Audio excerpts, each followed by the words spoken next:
In the early 19th century, African Americans were involved in the Second Awakening. They met in camp meetings and sang without hymn book. Spontaneous songs were composed on the spot.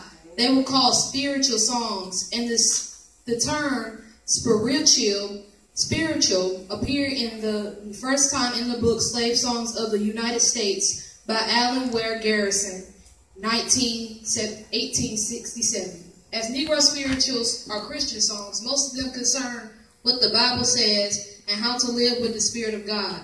For example, the dark days of bondage were enlightened by the hope and faith that God will not leave slaves alone. By the way, Americans used to sing outside of churches during slavery and afterwards. Slaves and workers who were working at the fields or elsewhere outdoors were allowed to sing work songs. This was the case when they had to coordinate their efforts for hauling a fallen tree or any heavy load. Even prisoners used to sing chain gang songs when they worked on the road or some construction project. But some drivers also allowed slaves to sing quiet songs if they were not apparently against slaveholders. Such songs would be sung either by one soloist or several slaves. They were used for expressing personal feeling or cheering for one another. So even at work, slaves could sing secret messages. This was the case of Negro Spirituals, which were sung at church, at meetings, at home, and at work. The meaning of these songs were most often covert. Therefore, only Christian slaves understood them. And they even had ordinary words that were used. They reflect personal relationship between slaves and God.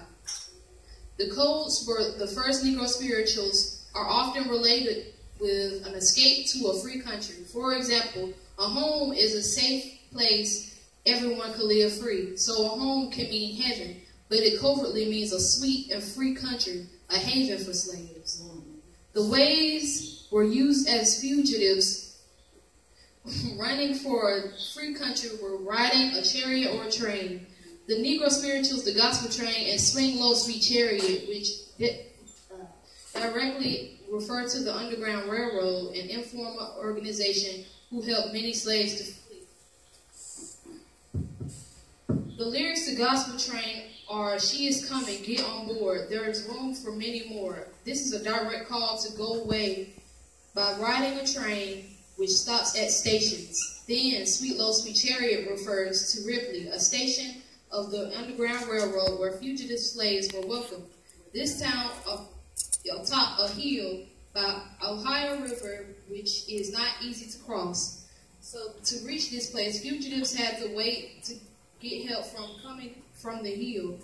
The words of the spirituals say, "I looked over Jordan, and what did I see coming from home? A band of angels coming after me." Amen.